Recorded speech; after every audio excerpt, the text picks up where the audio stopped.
Subscribe करें प्रतियोगी छात्र मोर्चा के प्रदेश अध्यक्ष विक्की खान जी के यूट्यूब चैनल को और बेल आइकन दबाएं सच से रूबरू होने के लिए।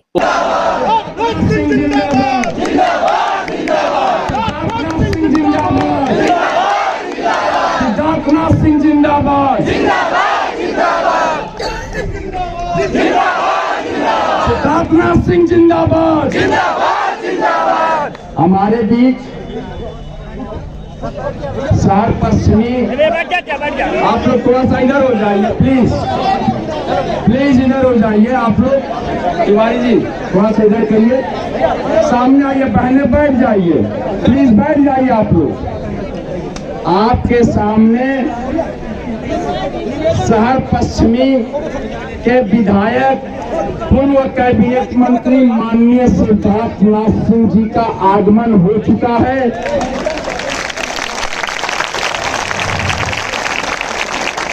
और आप लोग एक खूबसूरत अंदाज में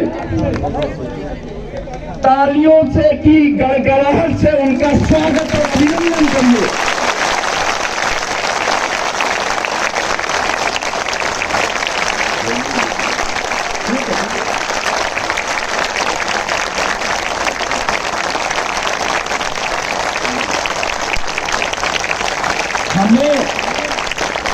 हमें यकीन है कि माननीय सिद्धार्थनाथ सिंह जी जो कि मेरे बड़े भाई के रूप में रहे हैं, मैं तो उनको भैया ही कहूंगा, इसलिए कहूंगा कि 10,759 LTGIC का विज्ञापन को फाइनल कराने में भैया का बहुत बड़ा योगदान रहा।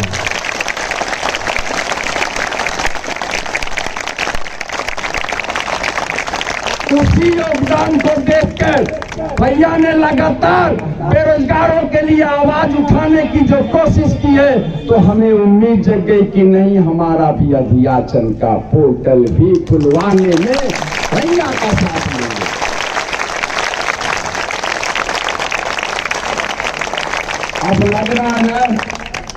अब लग रहा ना कि हमारा पोर्टल खुलेगा ना?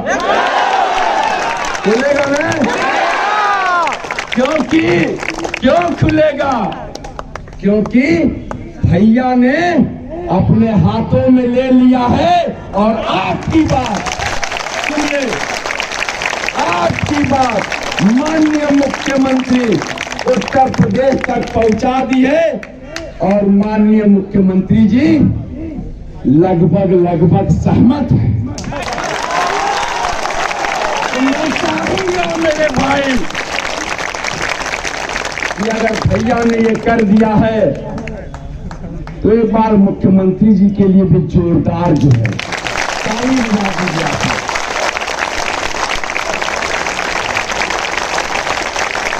क्योंकि हमको मांगना उसी से है जो दे दे उसी से। योगी आदित्यनाथ जिंदाबाद, योगी आदित्यनाथ जिंदाबाद, योगी आदित्यनाथ जिंदाबाद, योगी आदित्यनाथ जिंदाबाद, योगी आदित्यनाथ जिंदाबाद। ये मैं इसलिए, मुझे यकीन है हमारे भी मुख्यमंत्री हैं, पूरे प्रदेश के हैं, हम सबके हैं, गुहार हमको उन्हीं से लगानी है। चेयरमैन का तो दिमाग सटका हुआ है भैया, 67 साल की उम्र में। ये बड़ी बात है ना कि योगी जी ने आपको भेजा कि आप बेरोजगारों का हित करें। आप जाते जाते बेरोजगारों की जिंदगी से खेलने की कोशिश कर रहे हैं कि नहीं? तो गुहार पहुंचवा दिए, भैया के माध्यम से पहुंच गया और मुझे यकीन है कि माननीय मुख्यमंत्री जी इंसाफ परस्त इंसान है, ये तो यकीन है मुझे।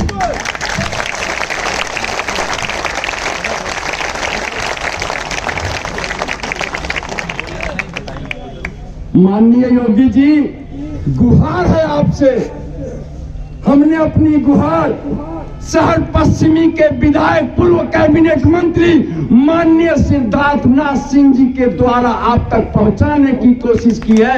हमारी गुहार को सुनिए।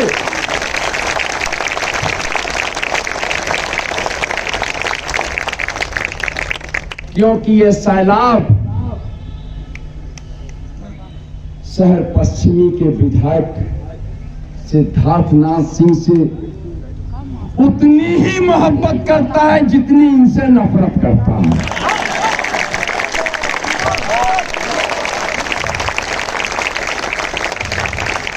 जब हमने फैसला कर लिया, हम बेरोजगारों की कौम है ना, जमात बेरोजगारों की है ना, और हमें यकीन है अध्याचन का पोर्टल खुलना चाहिए।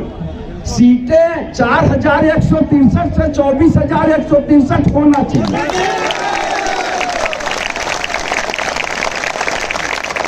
और शहर पश्चिमी के विधायक सिद्धार्थ भैया ने जो काम हाथ में लिया है वो मुकम्मल हुआ है।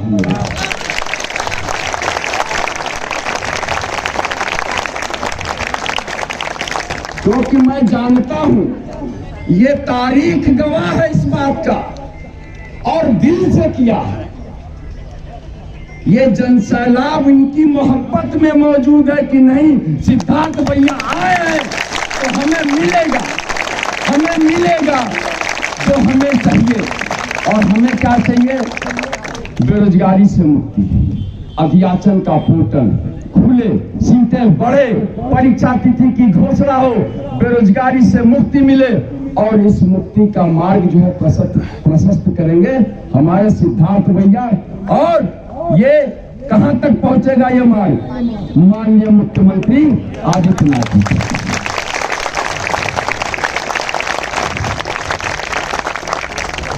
हमारे सीएम हैं, हमारे दर्द को बेहतर समझेंगे।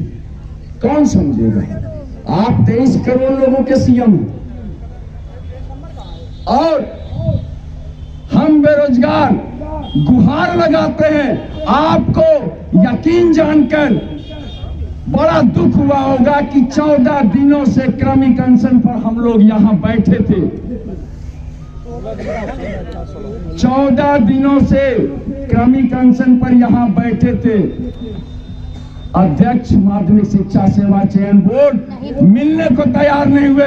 15वें दिन जब हमने सिद्धार्थ भैया से कहा कि आप आइए, कहाँ है गुरुदेव, बहुत परेशान कर रखा है अध्यक्ष माध्यमिक शिक्षा सेवा चयन बोर्ड ने, हम बेरोजगारों का जीना हराम कर रखा है। आप आइए, प्लीज आइए और बताइए इसको कि हम बेरोजगार हैं, सड़कों पर हैं, गरीब हैं, लाचार हैं, हमारे दर्द को सुने। सिद्धार्थ भैया ने बुलाया अपने यहाँ, वहीं से फोन लगाया, विजय किरण आनंद जी को फोन लगाया, इनको फोन लगाया। जब फोन लगा तब ये मिलने को तैयार हुए। और आपकी बात तुरंत जो है माननीय मुख्यमंत्री जी तक पहुंची और मुख्यमंत्री जी सहमत हुए। एक बार मैं मुख्यमंत्री जी के लिए नारा लगवाना चाहता हूं, आप लोग साथ दीजिए। योगी आदित्यनाथ जिंदाबाद, योगी आदित्यनाथ जिंदाबाद, योगी आदित्यनाथ जिंदाबाद। और मैं चाहूंगा कि मेरे बड़े भैया सिद्धार्थ भैया जो बेरोजगारों के हितैषी रहे हैं शुरू से, और एक पूरा उत्तर प्रदेश का नौजवान बेरोजगार एक टकटकी लगाकर पूरा उत्तर प्रदेश का नौजवान बेरोजगार जो यहाँ मौजूद है और जो हर जिलों में मौजूद है, सोशल मीडिया के माध्यम से आज आपको सुनना चाहता है, आपको महसूस करना चाहता है, क्योंकि कहीं न कहीं आपकी कही हुई बातें उसको सुकून हासिल देगी। आप आइए, आपका जो है स्वागत है।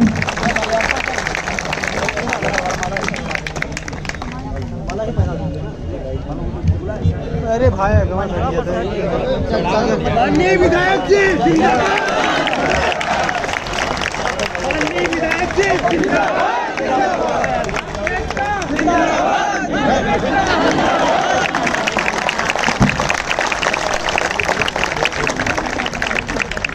भैया रचिए साइड में।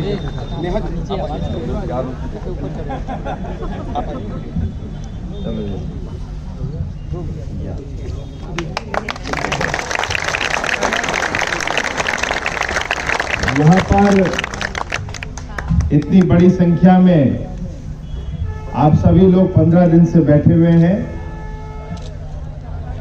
मुझे कल ही, मैं उसको छोटा भाई कहता हूं, विक्की से जानकारी मिली तो मैंने कहा जरूर आओ। तो आप लोग के साथ, काफी लोग के साथ, नेहा जी और आप सब लोग के साथ आए थे घर पे, और मैंने ध्यानपूर्वक आप लोगों की बातें सुनी और उसका समाधान निकालने का प्रयास कर रहा हूं। क्या निकला है यह तो भी नहीं कह पाऊंगा, मैं रास्ता साफ करता जा रहा हूं और यही मेरा काम भी है। इसलिए आप ही के सामने मैंने 2 जनों से जरूर बात करी और मुझे खुशी है कि जब मैंने दोनों से बात करी, दोनों का रिस्पांस जो था वो बड़ा पॉजिटिव था। और हम लोग के आयोग के अध्यक्ष तुरंत 1 घंटे में मिलने को भी तैयार हुए। आप लोग सब लोग गए भी, और मुझे खुशी है कि जब बातचीत होती है, संवाद होता है, तो रास्ता जरूर निकलता है, क्योंकि सरकार की मंशा ही है, चाहे मोदी जी वहां बैठे हो, केंद्र में बैठे हो, योगी जी यहां बैठे हैं, हम लोग चाहते हैं कि ज्यादा से ज्यादा रोजगार उत्पन्न हो और लोगों को मिले। मैं उदाहरण देना चाहता हूं, अभी मैं अपने क्षेत्र से आ रहा हूं, वहां पे मैंने 5000 महिलाओं का समूह बनाया हुआ है। उस समूह के अन्य प्रकार की मैंने ट्रेनिंग करवाई पिछले 2 साल में, और उसको मैंने अपनी नानी के नाम से जोड़ा हुआ है, ललिता शास्त्री, जो लाल बहादुर शास्त्री जी की धर्मपत्नी थी। वो मेरी नानी है, मेरी माता जी की बड़ी बहन, मतलब मेरी माता जी की माँ है। तो स्वाभाविक है कि मेरा एक लगाव भी है, इस नाम से हो जाता है। तो मुझे लग रहा था कि वहां पर जिस प्रकार का समूह चलना चाहिए, जिस प्रकार का महिला का सशक्तिकरण होना चाहिए, सरकार की जो योजना है उसका वो लाभ नहीं उठा पा रहे। तो वहां पे मैंने अधिकारियों को भी बुला रखा था, क्योंकि करने वाले तो वही हैं। हम तो एक अंग्रेजी में कहते हैं कैटलिस्ट बन सकते हैं, और उन लोगों ने भी अपना रखा। कुछ महिलाओं को आज से 1 साल पहले दोना पत्तल की मशीनें भी दी हैं। ऐसी 5 या 8 महिलाएं हैं। अगरबत्ती बनाने की मशीन दी हुई है, कुछ को चप्पल बनाने की मशीन दी है, और वो आज चप्पल बना के हर महीने 1 लाख की सेल कर रही है। दोना पत्तल बनाने वाली है, वो बताती है कि हमने जितना हम लेते हैं मटेरियल, रॉ मटेरियल लेते हैं, उतना हम बेच देते हैं। और इसी प्रकार से उन्होंने कहा कि, मैंने कहा कि आपको बैंक से लोन मिल जाए, तो उन्होंने कहा हाँ, हमें 5 लाख 10 लाख का लोन मिल जाए हमारे समूह को, तो हम इसकी सेल 10 लाख से ज्यादा 20 लाख कर सकते हैं। ऐसा उन लोगों का प्रयास रहेगा। मैं इसलिए ये उदाहरण बता रहा हूं, कल मैं इन लोग को भी बता रहा था, सरकार के पास एक लिमिटेड संसाधन होता है। क्योंकि मैं सरकार में रहा हूं, इसलिए मैं खुल के बात करता हूं, और मैं घुमा के नहीं बात करना चाहता, क्योंकि लोगों को समझ आना चाहिए। जैसे आपका घर चलता है, वैसे सरकार भी चलती है। जितना लाओगे उतना ही खर्च करोगे। चले जाएं। तो लाते कहां से हैं? मेरी जेब से, आपकी जेब से, आपकी जेब से, इसी से टैक्स भरते भरते लाते हैं। अभी लोग के लिए आए, घूमने नहीं आए यहाँ पर। और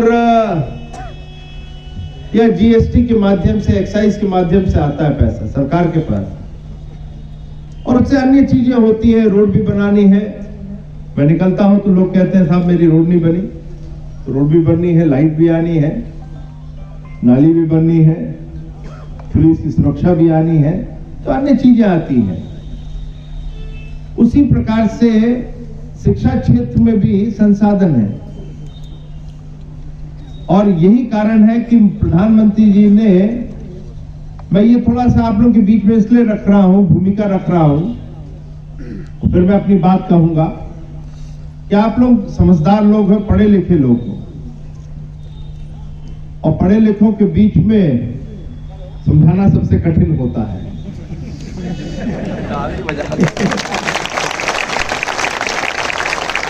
तो मैं इसलिए भी कह रहा हूं क्योंकि जब मैं पहले तो दिल्ली में था और दिल्ली के अंदर राजनीति कर रहा था, केंद्र की राजनीति कर रहा था, राष्ट्र प्रवक्ता, राष्ट्र सचिव, आंध्रा का इंचार्ज, बंगाल का इंचार्ज, यही चलता था अमित शाह जी की टीम के साथ।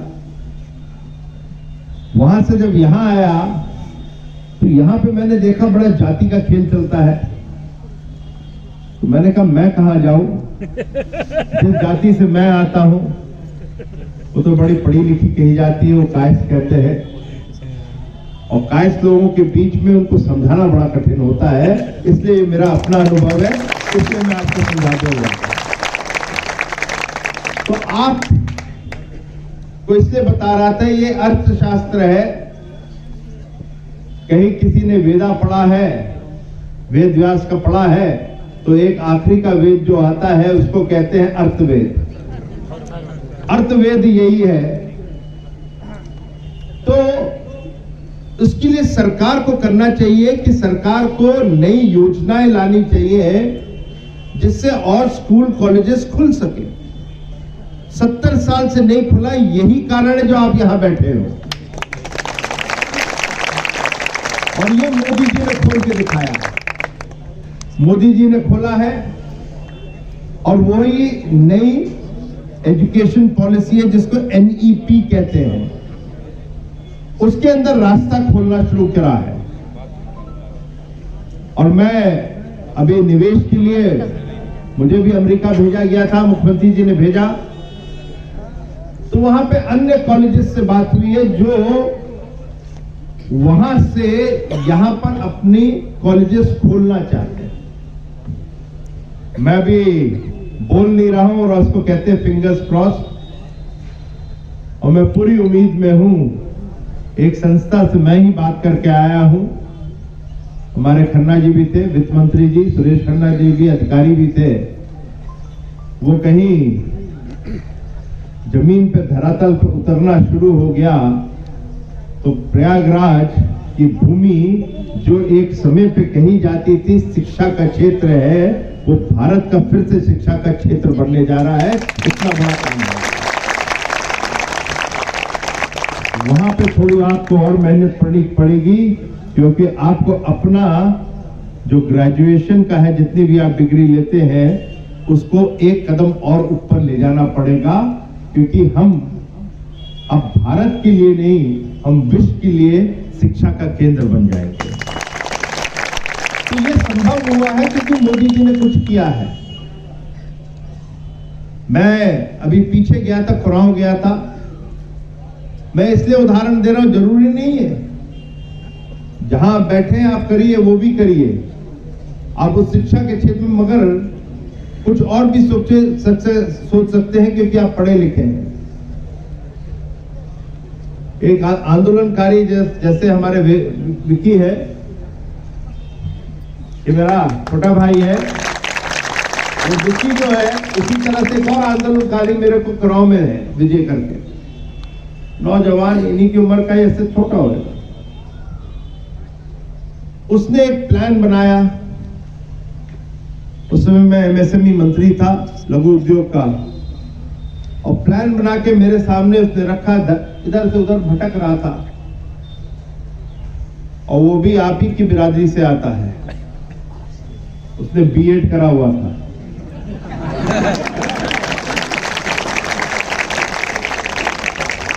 तो वो मेरे सामने रख दिया, यहीं पे आया, बोलता मैं बहुत परेशान हूं, मेरे को कोई लोन नहीं दे रहा है। मैंने कहा तुम्हारा प्लान क्या है? तो पढ़ा लिखा था तो प्लान पूरा समझाया। मैं कहा ये संभव है? उसने बताया इतनी गाय यहाँ से मिलेगी, इस गांव से मिलेगी, इतना डिटेलिंग कर रखी थी। तो डेयरी लगाना चाह रहा था। तो मैंने बैंक से बात करी और अपने लघु उद्योग केंद्र में बात करी, इसको 1 करोड़ रुपए का लोन दिलवाया। और आज मुझे खुशी है कि अभी कुराऊं गया था पिछले 1 महीने पहले, तो उसको बैंक ने बुलाकर 10 करोड़ रुपए का लोन दिया है और वो 150 से 200 लोगों को एम्प्लॉय कर रहा है। आप ये नहीं करोगे, आप ये करने वाले बन जाओगे। ऐसी भी योजनाएं हैं। मैं नहीं कह रहा सब कर सकते हैं, और कुछ लोग कर सकते हैं और कुछ लोग बहुत लोगों को रोजगार दे सकते हैं। तो ये एक तरीके हैं। मैं नहीं कह रहा हूं कि आप जो अपना आंदोलन कर रहे हैं, जो मकसद है उसको छोड़ दीजिए, मगर ये भी तरीका है सोचने का और करने का। लेकिन आपके मुद्दे पे आता हूं और आपके जो मुद्दे पे आ रहा हूं,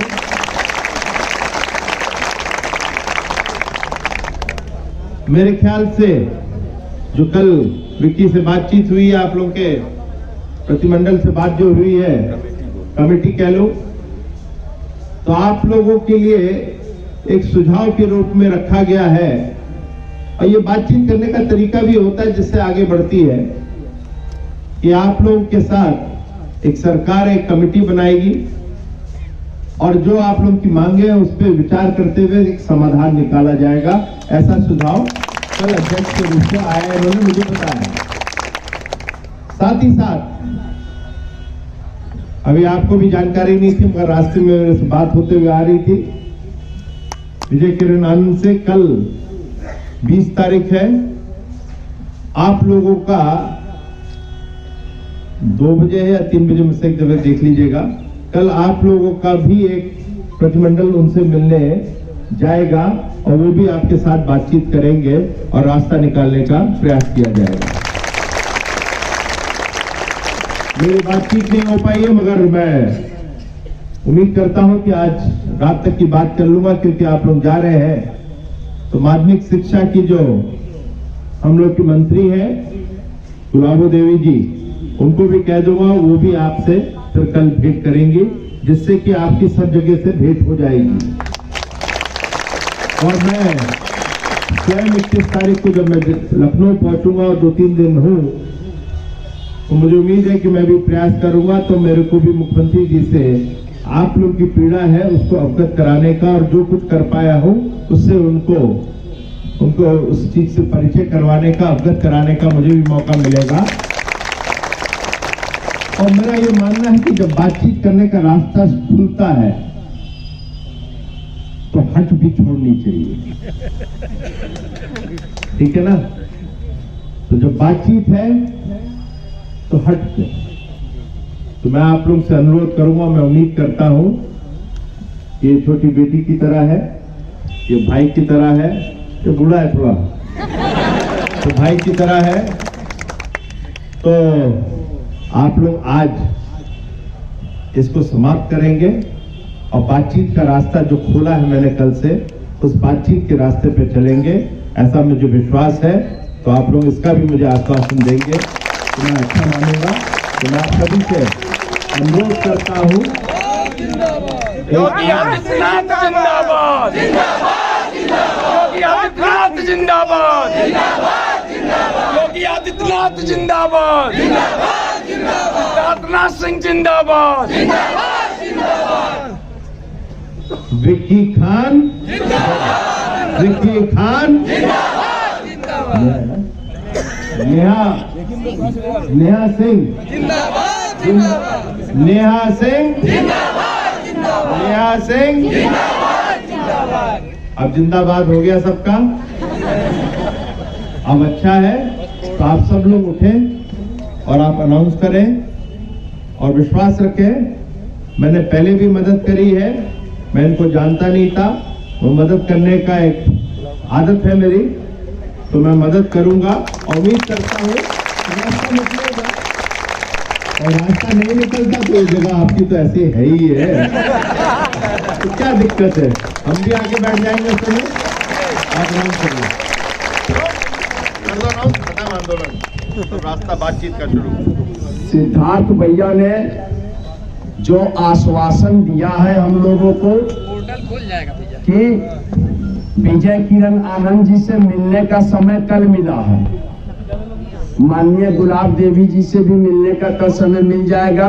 जब भैया ने कह दिया है, हम तो ये कहते हैं कि हम किसी को नहीं जानते, हम सिर्फ और सिर्फ जो है सिद्धार्थ भैया को जानते हैं। आप जैसा हुक्म देंगे, आदेश करेंगे, अध्यक्ष महोदय को समझा दीजिएगा दाएं बाएं से उधर से। और कमेटी जो है, कमेटी बनाने का उन्होंने प्रस्ताव दिया है। आपने हमको आदेश किया था कि नहीं, बातचीत का रास्ता होना चाहिए, मैं भी सहमत हूँ। डायलॉग से समस्याओं का समाधान होता है। उन्होंने नियम 9 बताया था कल, तो हम लोग बैठेंगे उसमें। भैया ने आदेश किया है तो कमेटी में शामिल होते हैं, बातचीत करके उसको देख लेते हैं, लेकिन अभियाचन का पोर्टल खुलवाएंगे। भैया ने कह दिया, आदेश कर दिया तो खुलेगा पक्का। और हम लोग पंचम को स्थगित करेंगे भैया के आदेश पे। आप लोगों का धन्यवाद कि आपने स्थगित किया। मैं एक अनुरोध करूँ क्योंकि पार्टी से हूँ और ये मेरा काम भी है। मैं ये नहीं कहूँगा कि आप इस कारण करिए, मगर हम आप सबके साथ हैं, तो मेरा एक दायित्व बनता है। 30 तारीख को आ रहा है चुनाव।